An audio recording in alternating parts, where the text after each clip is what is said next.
Hello नमस्कार दोस्तों। मैं हूं विकास। फास्ट लर्न में आप सभी का स्वागत है। केवीएस एनवीएस के लिए एनसीईआरटी की पाठ्य पुस्तक जो हिंदी की है, इसमें हम कक्षा 1, 2, 3, 4 को पूरी तरह से समाप्त कर चुके हैं। जो आज की हमारी कक्षा होने वाली है वो कक्षा 5 से संबंधित है। कक्षा 5 एनसीईआरटी जो हिंदी पाठ्य पुस्तक है, इसमें जो भी प्रश्न बनने की संभावना है, हमने उन सभी को शामिल करने का प्रयास किया है। ठीक है दोस्तों, जो कक्षा 5 की पुस्तक है वो है वीड़ा। ठीक है, ये वीड़ा पुस्तक एनसीईआरटी की है और वो कक्षा 5 की है। तो इसमें हम ये सारे हमारे जो विषय वस्तु हैं, कौन कौन से पाठ हैं कक्षा 5 में, इसको हमने यहाँ पर शो किया है। ठीक है दोस्तों, तो यहाँ पर हमारा पहला प्रश्न है, एनसीईआरटी की पुस्तक कक्षा 5 में प्रार्थना किरण के कवि कौन है। यानी सबसे पहला जो पाठ है वो है प्रार्थना। इसके जो कवि हैं वो किसके द्वारा यानी इसकी रचना की गई है। मैथिली शरण गुप्त के द्वारा, रामधारी सिंह दिनकर के द्वारा, केदारनाथ मिश्र के द्वारा और निरंकार देव सेवक के द्वारा। तो इसका उत्तर हो जाएगा यहाँ पर निरंकार देव सेवक। यानी जो किरण यानी किरण जो प्रार्थना है, इसकी रचना निरंकार देव सेवक के द्वारा की गई है। अगला प्रश्न है हमारा, पाठ न्याय की कुर्सी में किस ऐतिहासिक नगरी का वर्णन किया गया है। जो चैप्टर का नाम है वह है न्याय की कुर्सी। ठीक है दोस्तों, और इसमें किस ऐतिहासिक नगरी का वर्णन किया गया है। तो सबसे पहला ही हमारा शब्द है उज्जैन की प्राचीन और ऐतिहासिक नगरी के बाहर। यानी यहाँ पर बात किसकी की गई है, उज्जैन की गई है। तो यहाँ पर उत्तर हमारा क्या हो जाएगा, उज्जैन हो जाएगा। तो चैप्टर का नाम है न्याय की कुर्सी और यहाँ पर जिस शहर की ऐतिहासिक शहर की बात की गई है वो है उज्जैन। आगे प्रश्न है हमारा, न्याय की कुर्सी पाठ से ही है। न्याय की कुर्सी पाठ में राजा डैश अपने न्याय और विवेक के लिए प्रसिद्ध है। यानी जो न्याय की कुर्सी है, इसमें किस राजा की बात की गई है जो अपने न्याय और विवेक के लिए बहुत प्रसिद्ध हैं। चंद्रगुप्त मौर्य, राजा विक्रमादित्य, हर्षवर्धन और चंद्रगुप्त द्वितीय। तो यहाँ पर लिखा गया है क्या कि जो राजा विक्रमादित्य हैं अपने न्याय और विवेक के लिए बहुत प्रसिद्ध हैं। तो उत्तर हमारा यहाँ पर राजा विक्रमादित्य होगा। ठीक है दोस्तों, तो कौन है यहाँ पे, न्याय की कुर्सी में किस राजा की बात की गई है, वो है राजा विक्रमादित्य। आगे प्रश्न है हमारा, न्याय की कुर्सी पाठ की रचना किसके द्वारा की गई है। यानी न्याय की कुर्सी पाठ के रचनाकार कौन है। दोस्तों यहाँ पर लगता है विकल्प क्या हो गया है और टाइप नहीं हो पाया है। ठीक है, कोई बात नहीं। तो यहाँ पर जो न्याय की कुर्सी है, इसकी रचना किसके द्वारा की गई है। तो इसकी जो रचना है वो लीलावती भागवत। हमें इसका नाम याद रखना है कि जो इसकी जो रचना है वो लीलावती भागवत, लीलावती भागवत के द्वारा की गई है। ठीक है दोस्तों, तो यहाँ पर हमको विकल्प का कोई काम नहीं है। तो हमारा उत्तर क्या है, यहाँ पर जो न्याय की कुर्सी है वो लीलावती भागवत जी के द्वारा की गई है। ठीक है दोस्तों, हमें इनका नाम हमें याद रखना है। आगे प्रश्न है, एनसीईआरटी की पाठ्य पुस्तक में संकलित कविता चांद का कुर्ता। चांद का कुर्ता आप लोगों ने जो कविता है बहुत बार पढ़ा होगा। इसके कौन कवि है, यानी इसकी रचना चांद के कुर्ता जो है, इसका रचना किसके द्वारा किया गया है। ये बहुत ही महत्वपूर्ण प्रश्न है दोस्तों। हरिवंश राय बच्चन, नागार्जुन, रामधारी सिंह दिनकर और महादेवी वर्मा।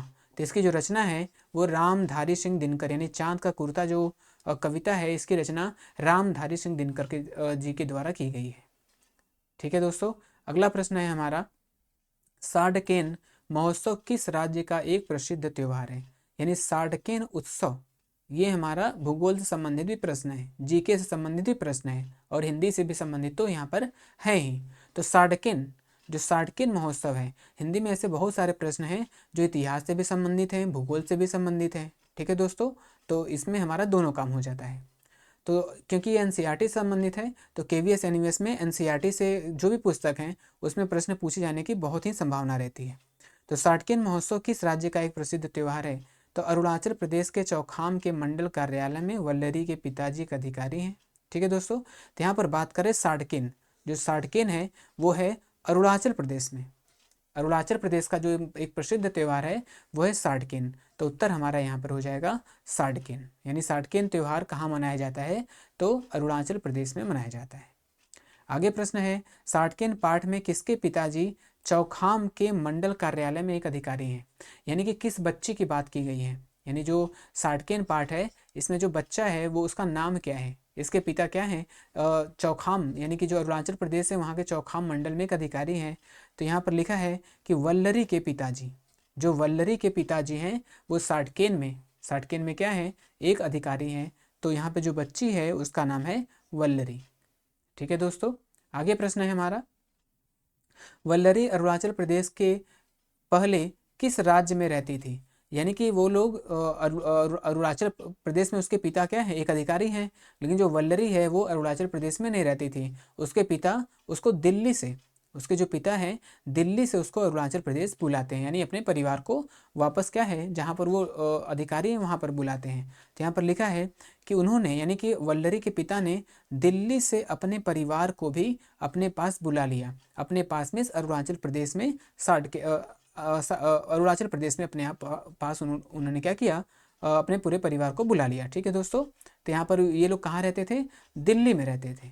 ठीक है, अगला प्रश्न है हमारा, पाठ साटकेन में वल्लरी का मित्र कौन है? यानी कि जो साटकेन पाठ है इसमें वल्लरी का मित्र कौन है? तो यहाँ पर हमको देखने को मिलेगा कि यहाँ पर वल्लरी का मित्र कौन है। यहाँ पर लिखा है कि एक दिन वल्लरी को उसके मित्र चाउतान ने अपने घर बुलाया। यानी जो वल्लरी का मित्र कौन है, चाउतान है। ठीक है दोस्तों, वल्लरी का मित्र का नाम क्या है, चाउतान। इस तरह से एनसीईआरटी के संबंधित जो प्रश्न है, इस तरह से प्रश्न पूछे जाते हैं दोस्तों। ठीक है, तो चाउतान यानी वल्लरी का जो मित्र है उसका नाम, ये पात्र संबंधित, ये जो प्रश्न है यानी पात्रों से संबंधित प्रश्न से संबंधित है ये।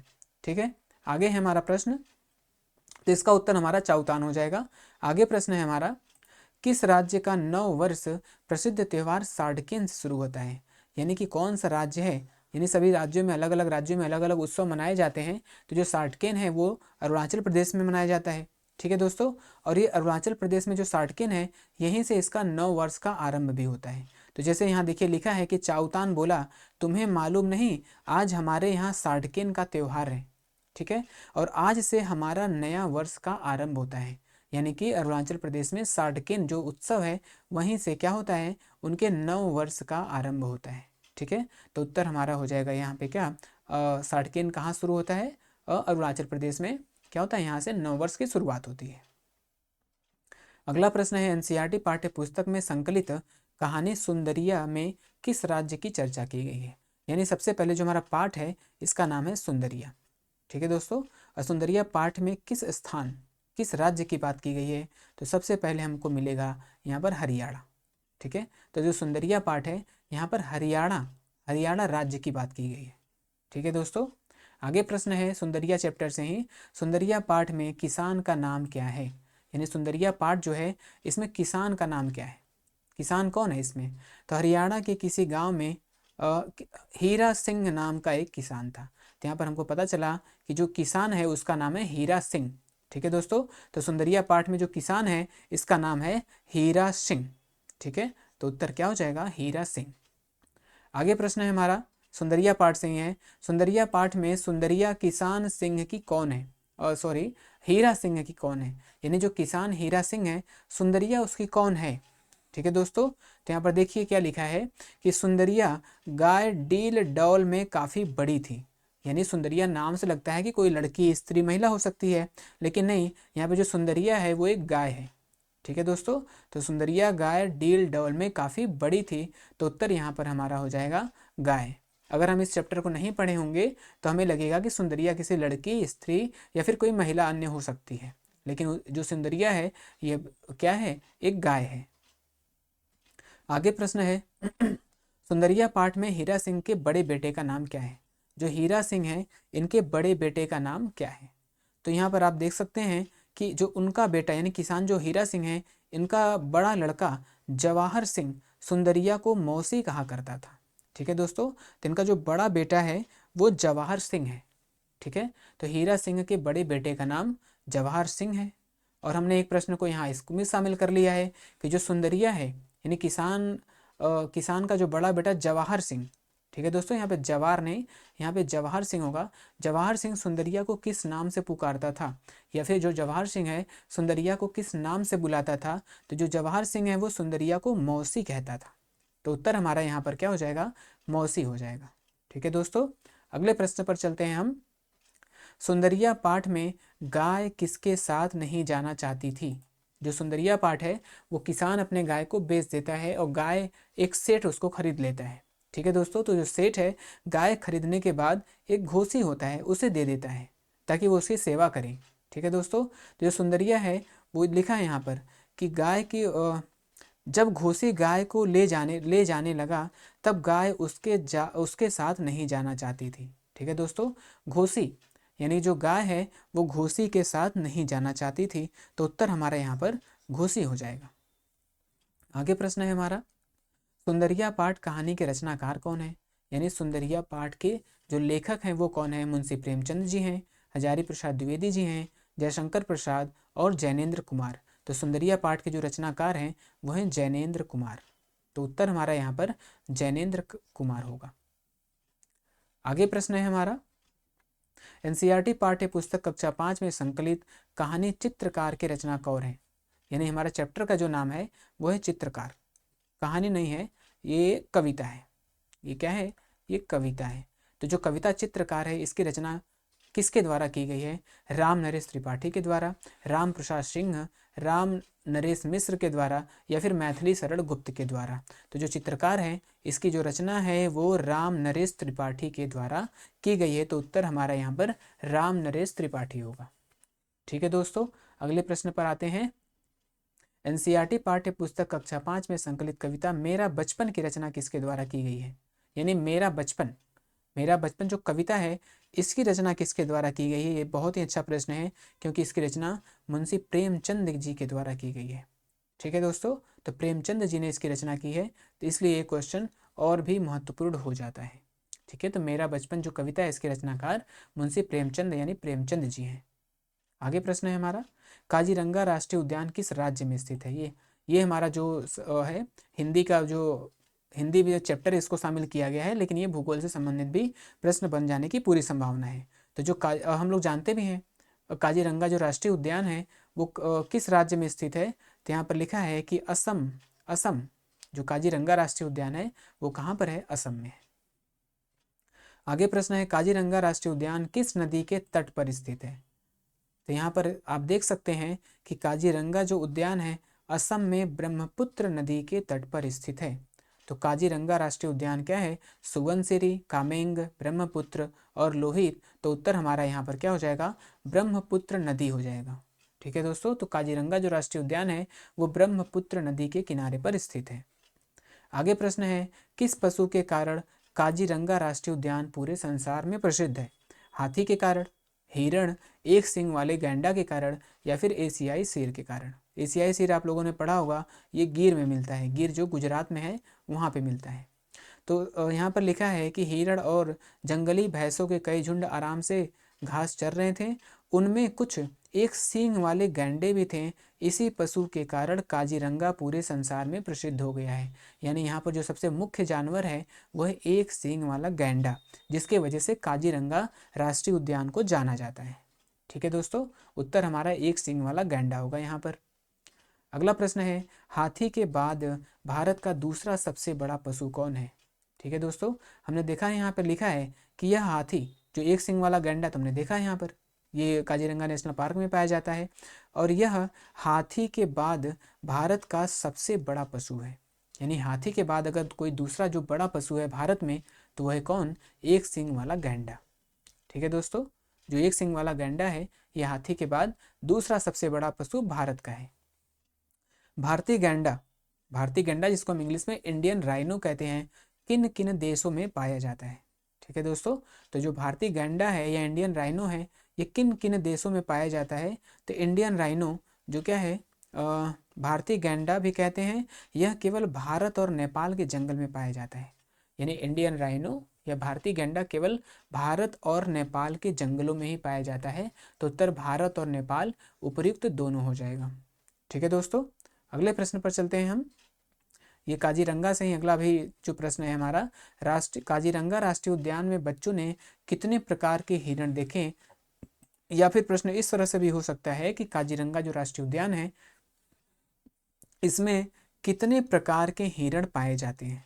ठीक है दोस्तों, तो यहाँ पर हम लोग देख सकते हैं कि काजीरंगा में 4 प्रकार के हिरण पाए जाते हैं। तो उत्तर हमारा क्या हो जाएगा? 4 प्रकार के हिरण। कौन कौन से हैं? भौंकने वाले हिरण, बौने सुअर हिरण, दलदली हिरण और सांभर हिरण। इन चारों का हमें नाम भी याद रखना है। कौन कौन से? भौंकने वाले हिरण, बौने सुअर हिरण, दलदली हिरण और सांभर हिरण। तो काजीरंगा जो नेशनल पार्क है, यहाँ पर 4 प्रकार के क्या हैं, हिरण पाए जाते हैं। आगे प्रश्न है, असम में असम की भाषा में, यहाँ पे थोड़ा टाइपिंग मिस्टेक है, असम में या में नहीं होगा यहाँ पे, असम की भाषा में बील शब्द का क्या तात्पर्य है? यानी कि असम में बील, जो बील कहते हैं, इसका क्या तात्पर्य है?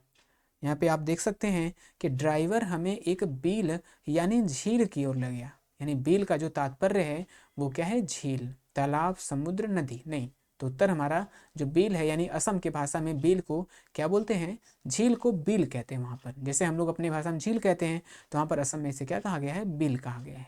तो ये भी अच्छा प्रश्न है दोस्तों। अगला प्रश्न है हमारा, काजीरंगा में निम्न में से कौन कौन से पक्षी पाए जाते हैं? कौन कौन से पक्षी पाए जाते हैं? तो सबसे महत्वपूर्ण हमें लगा यहाँ पर क्या? पेलिकन, जिसे एक जल पक्षी भी कहा जाता है। ठीक है दोस्तों, तो उत्तर एक तो प्रश्न हो जाएगा यहाँ पे पेलिकन पक्षी भी पाया जाता है, और एक ये भी प्रश्न हो गया कि काजीरंगा में जो जल पक्षी पाया जाता है उसका नाम क्या है? तो हो जाएगा पेलिकन। और यहाँ पर क्या है? सारस, कलहोन और बगुला भी पाया जाता है। ठीक है, जो ऊद बिलाव है, यहाँ पर ऊद बिलाव यानी सभी पाए जाते हैं। ठीक है दोस्तों, तो आप एक बार यहाँ भी देख लीजिए कि बील पर सैकड़ों पक्षियों के झुंड थे। पेलिकन एक जल पक्षी, सारस, बगुला, कलहोन इत्यादि हैं। एक ही स्थान पर इतने सारे पक्षी मैंने कभी नहीं देखे हैं। फिर क्या लिखा है? बील के पानी में, यानी बील मतलब झील के पानी में ऊद बिलाव भी उछल कूद कर रहे थे। यानी कि वहाँ जो झील था वहाँ पर ऊद बिलाव भी थे। तो ये सारे उत्तर हमारे सभी हो जाएंगे। आगे प्रश्न है हमारा, काजीरंगा में निम्न में से कौन से जानवर को देखना कठिन है? यानी कौन सा ऐसा जानवर है जो बहुत मुश्किल से दिखाई देता है?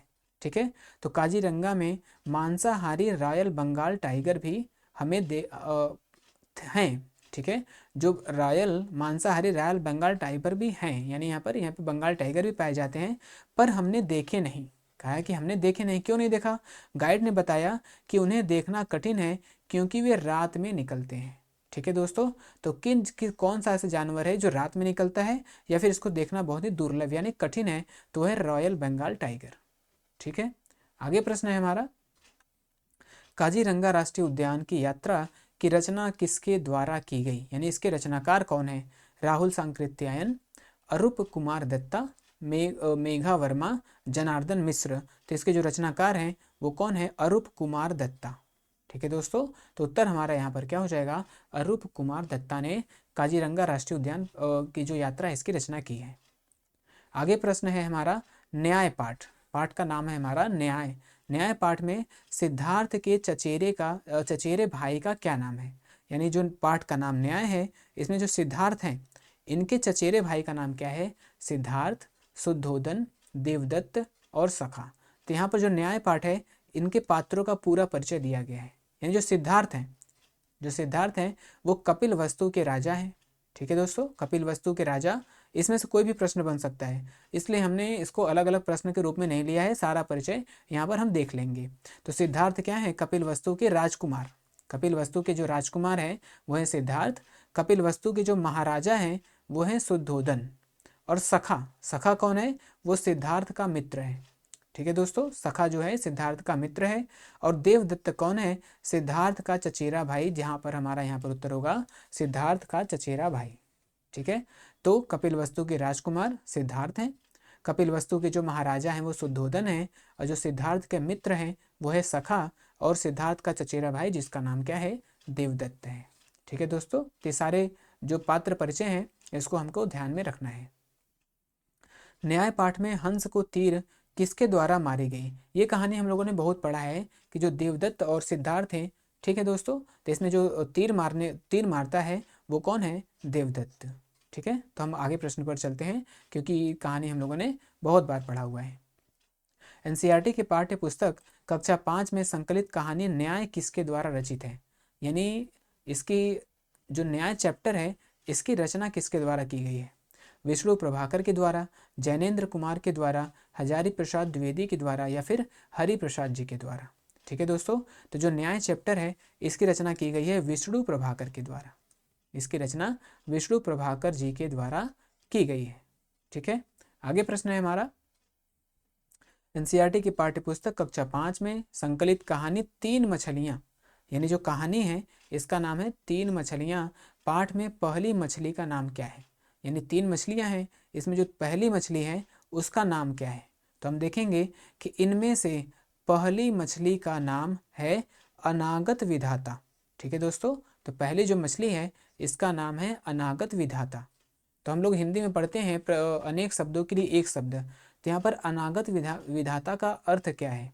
वह बहुत बुद्धिमती थी और अपने नाम के अनुसार भविष्य की संभावित समस्याओं का हल पहले से निकाल कर रखती थी। यानी जो भविष्य की संभावित समस्याओं का हल पहले से निकाल कर रखे उसे हम अनागत विधाता कहते हैं। तो यहाँ पर दो तरह से प्रश्न हो गया कि यानी मछली का नाम क्या है, तो वह है अनागत विधाता, और अनेक शब्दों के लिए एक शब्द में भी आ जाएगा कि भविष्य की संभावित समस्याओं का हल पहले से निकाल कर जो रखता है उसे हम अनागत विधाता कहते हैं। ठीक है दोस्तों, अगला प्रश्न है हमारा, तो उत्तर यहाँ पर हमारा अनागत विधाता हो गया है। आगे प्रश्न है कि इसी पाठ से कि जो तीन मछलियाँ पाठ है इसमें दूसरी मछली का क्या नाम है। ठीक है दोस्तों, तो यहाँ पर हम देखेंगे कि जो दूसरी मछली का नाम है प्रत्युत्पन्नमति। आप लोग जानते होंगे प्रत्युत्पन्नति किसे कहते हैं। जैसा उसका नाम से है कि वो तीक्ष्ण और तीव्र उसकी बुद्धि थी, वह भविष्य की किसी भी आशंकित समस्या का पहले से समाधान करने की आवश्यकता नहीं समझती थी, क्योंकि उसकी सूझबूझ यानी कि प्रत्युत्पन्नति क्या होता है, जो तुरंत ही यानी किसी चीज़ की जो किसी चीज़ को तुरंत झट सोच ले उसको हम प्रति उत्पन्नमति कहते हैं हिंदी में। ठीक है दोस्तों, तो जो सूझबूझ यानी उसकी सूझबूझ काफ़ी तेज होती है, वो किसी भी समस्या का समाधान तुरंत सोच लेता है, जो उसे हम प्रत्युत्पन्नति कहते हैं। तो यहाँ पर भी दो तरह से प्रश्न हो सकता है। ठीक है दोस्तों, तो यहाँ पर उत्तर प्रत्युत्पन्नमति हो गया, और जो तुरंत सोच लेता है उसे भी हम प्रत्युत्पन्नमति कहते हैं। आगे प्रश्न है हमारा, इसमें तीसरी मछली का नाम हमें बताना है। ठीक है, तो यहाँ पर देखेंगे जो तीसरी मछली का नाम है वो है यद भविष्य। यद भविष्य, उत्तर हमारा यहाँ पर क्या होगा, यद भविष्य हो जाएगा। तो यहाँ पर यद भविष्य का तात्पर्य क्या है, अपने नाम के अर्थ को वह सार्थक करती थी, वह किसी भी संकट की संभावना पर ध्यान नहीं देती थी तथा श्रम और चिंतन से बचती थी। ठीक है दोस्तों, यानी वो भविष्य में विश्वास रखती थी, वो किसी भी प्रकार का चिंतन नहीं करती थी, वो क्या है, श्रम और चिंतन से बचती थी, वो सोचती थी कि जो भविष्य में होगा उसको देखा जाएगा। ठीक है, तो इसलिए इसका नाम क्या है, इसका नाम है यद भविष्य। ठीक है, जो तीसरी मछली है। आगे प्रश्न हमारा तीन मछलियाँ जो पाठ है इसी से है। पाठ में कौन सी मछली स्वभाव से आलसी थी। ये देखिए दोस्तों, यहाँ पर टाइपिंग एरर फिर से एक बार हुआ है ठीक है दोस्तों, तो कोई बात नहीं। यहाँ पर क्या है, प्रत्युत्पन्न ठीक है, आलसी कौन है, तो आलसी है यद भविष्य, तो स्वभाव से बहुत ही आलस्यमयी थी। यहाँ पर उत्तर क्या हो जाएगा, यानी तीसरी मछली क्या है, स्वभाव से बहुत आलसी थी। जो तीसरी मछली है, तीसरी मछली क्या है, यद भविष्य। उत्तर यहाँ पर यद भविष्य जो तीसरी मछली है वो स्वभाव से काफ़ी आलसी थी। यहाँ पर लिखा है जो तीसरी मछली स्वभाव से क्या है, काफ़ी आलसी है, तो उत्तर हो जाएगा यहाँ पर यद भविष्य। ठीक है दोस्तों, आगे प्रश्न है हमारा, तीन मछलियाँ पाठ का संकलन किसके द्वारा किया गया है। मालती देवी, सुधा सारस्वत, कृषिका जैन और सेठी वर्मा। तो इसका जो रचनाकार है, इसकी रचना किसके द्वारा की गई है, वह है मालती देवी। ठीक है, तो तीन मछलियाँ जो पाठ हैं इसके रचनाकार कौन है, मालती देवी जी हैं।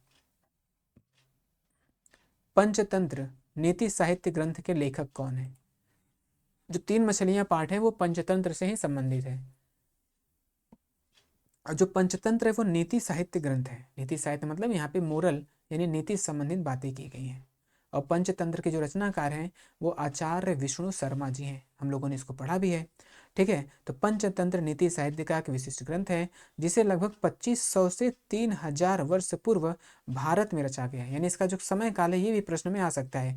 ये जो है 2500 से 3000 वर्ष पूर्व इसकी रचना क्या है, आचार्य विष्णु शर्मा जी के द्वारा किया गया है। इसके जो आचार्य हैं ये विष्णु शर्मा माने जाते हैं। ठीक है दोस्तों, उत्तर हमारा आचार्य विष्णु शर्मा होगा। और इसका जो रचना काल है हमें ये भी याद रखना है कि इसकी जो रचना है वो 2500 से 3000 वर्ष पूर्व की गई है।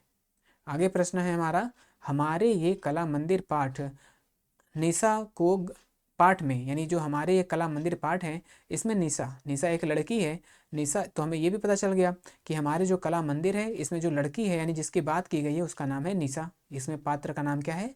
निशा। गर्मी की छुट्टियों में अजंता एलोरा दिखाने का वादा इसको किसने किया था? तो यहाँ पर क्या है, अजंता एलोरा जो गुफाएं हैं निशा को दिखाने का वादा किसके द्वारा किया गया था? तो माँ ने, नानी ने, काकी और मौसी ने। तो इस बार निशा को गर्मी की छुट्टियों में अजंता और एलोरा दिखाने का वादा क्या किया? वादा था, निशा ने पुस्तकों में इसे पढ़ा था।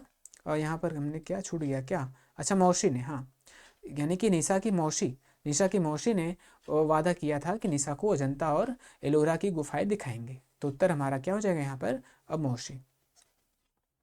आगे प्रश्न है अजंता संभाजी नगर से कितने दूर है? तो जो संभाजी नगर है ये महाराष्ट्र में है। ये कहाँ पे है? अजंता एलोरा भी महाराष्ट्र में। हम लोग तो ये सब छोटी छोटी बातें हैं, क्योंकि ये सब हम लोगों ने, जो बच्चे तैयारी करते हैं, ये सारी चीज़ें हम लोग पहले से ही पढ़े हुए हैं। लेकिन हिंदी प्रश्न एनसीईआरटी में इसको शामिल किया गया है, इसलिए हमने इसको प्रश्न में शामिल कर लिया है। तो अजंता क्या है? संभाजी नगर से कितनी दूर है? तो दोस्तों यहाँ पर हमको देखने को मिलेगा कि कहाँ गया, संभाजी नगर महाराष्ट्र राज्य का एक नगर है। संभाजी नगर पहुँचते पहुँचते रात हो गई।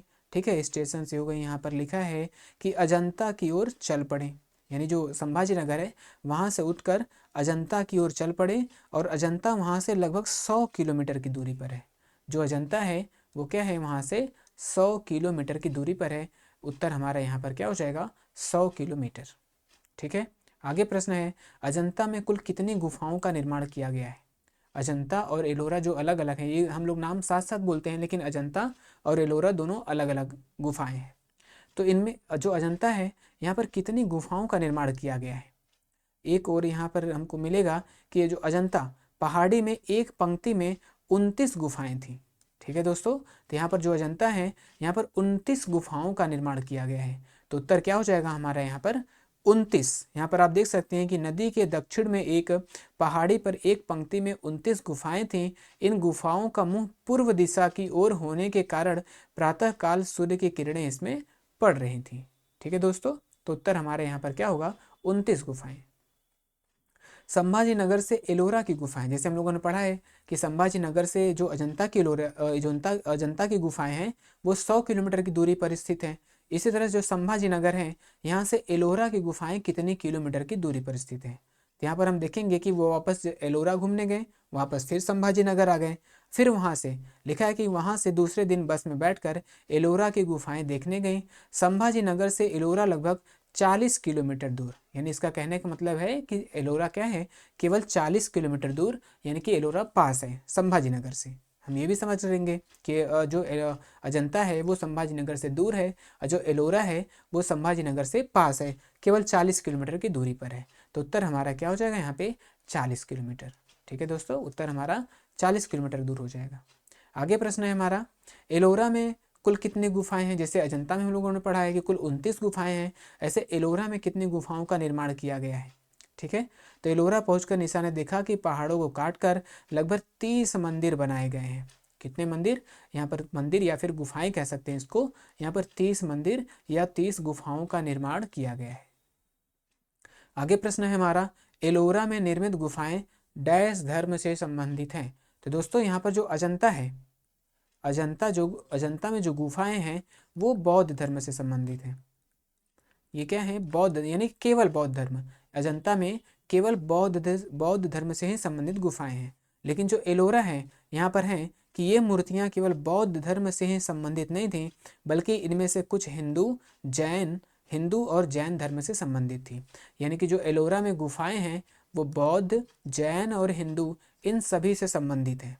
ठीक है दोस्तों, लेकिन अजंता की जो गुफाएं हैं केवल बौद्ध धर्म से संबंधित है। ये बहुत ही अच्छा प्रश्न है। ठीक है दोस्तों, आगे प्रश्न है हमारा, गंगोत्री यानी माँ गंगा की बात आ गई यहाँ पे। गंगोत्री हिमनद स्थित है। ठीक है दोस्तों, जो गंगोत्री हिमनद है वो कहाँ पर स्थित है? उत्तराखंड, हिमाचल प्रदेश, जम्मू कश्मीर और नेपाल। तो मेरा जन्म हिमालय की गोद में हुआ था। यहाँ लिखा है कि उत्तराखंड के उत्तरकाशी जनपद में, जो उत्तराखंड है इसके उत्तरकाशी जनपद में स्थित गंगोत्री हिमनद से होता है। यानी गंगा जी का जो उद्गम है उत्तराखंड के उत्तर काशी में जो गंगोत्री हिमनद है वहाँ से गंगा जी का उद्गम होता है। ठीक है दोस्तों, और जहाँ से गंगा जी का उद्गम स्थान है उस स्थान को क्या कहते हैं, तो यहीं पे आगे हमको मिलेगा कि जिस स्थान से माँ गंगा निकलती हैं उसे हम गोमुख कहते हैं। क्या कहते हैं दोस्तों? गंगोत्री, गोमुख, हिमालय और मानसरोवर, तो उस स्थान को हम गोमुख कहते हैं। यानी उत्तर हमारा क्या हो जाएगा? गोमुख हो जाएगा कि गंगा का उद्गम जिस स्थान से होता है उसे क्या कहा, उसे किस नाम से जाना जाता है, तो उसका नाम है गोमुख। आगे प्रश्न है, गंगा को अन्य नाम से भी जाना जाता है। यानी अन्य नाम से मतलब गंगा का जो पर्यायवाची है, गंगा का पर्यायवाची हम लोग पढ़े हैं कि गंगा को क्या कहते हैं? भागीरथी भी कहते हैं, देव नदी कहते हैं, सुर नदी भी कहते हैं। ऐसे गंगा के बहुत सारे पर्यायवाची हैं। तो ठीक है, तो यहाँ से हमको इससे गंगा का पर्यायवाची भी सारे हमको याद रखने पड़ेंगे यहाँ पर। ठीक है दोस्तों, तो यहाँ पर लिखा है कि देश भर से तीर्थयात्री आते हैं। राजा भगीरथ ने इसी स्थान पर तपस्या की थी, इसलिए मेरा नाम भागीरथी भी है। यानी राजा भगीरथ जो थे इन्होंने यहाँ पर तपस्या किया था, इसलिए जो गंगा का एक अन्य नाम क्या है? भागीरथी भी है। लेकिन गंगा को हम देव नदी, सुर नदी, यानी इन सभी नाम ये गंगा के ही हैं, यानी गंगा के पर्यायवाची हैं। आगे प्रश्न है हमारा, भागीरथी और अलकनंदा का संगम स्थित है। यहाँ पर फिर से टाइपिंग एरर, स्थित। यानी जो भागीरथी और अलकनंदा हैं इनका संगम कहाँ पर है? देवप्रयाग, रुद्रप्रयाग, प्रयाग और कर्णप्रयाग। तो देवप्रयाग में मुझसे अलकनंदा आ मिली। यानी गंगा क्या कहती हैं? गंगा कहती हैं कि देवप्रयाग में मुझसे अलकनंदा यानी भागीरथी, यानी जो भागीरथी है और अलकनंदा ये दोनों का जो मिलन है वो देवप्रयाग में होता है। यहाँ पर भागीरथी और अलकनंदा दोनों आपस में क्या होती हैं? मिल जाती हैं, और यहीं से इनका नाम क्या पड़ जाता है? गंगा पड़ जाता है। ठीक है, तो भागीरथी और अलकनंदा का जो संगम है वो कहाँ पर है? वो देवप्रयाग में है। ठीक है दोस्तों, आगे प्रश्न है हमारा, गंगा का मैदानी इलाके में प्रवेश करती हैं। जो गंगा है यानी जो उत्तराखंड से जब वहाँ से चलती हैं उत्तरकाशी से, तो वो पहाड़ी इलाका है, लेकिन जो गंगा जी का प्रवेश है वो मैदानी इलाके में कहाँ से होता है?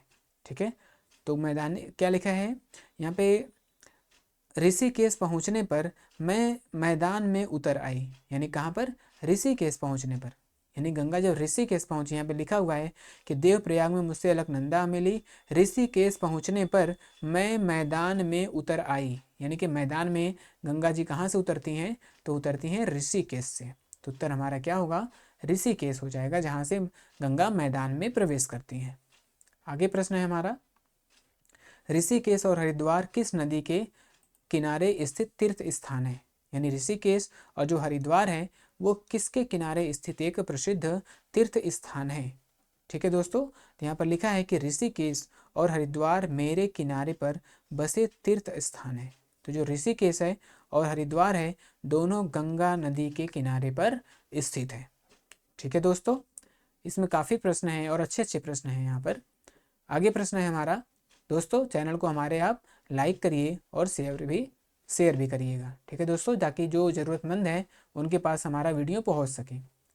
तो अपने दोस्तों को भी आप शेयर करिए वीडियो को। गंगा नहर का उद्गम स्थान है।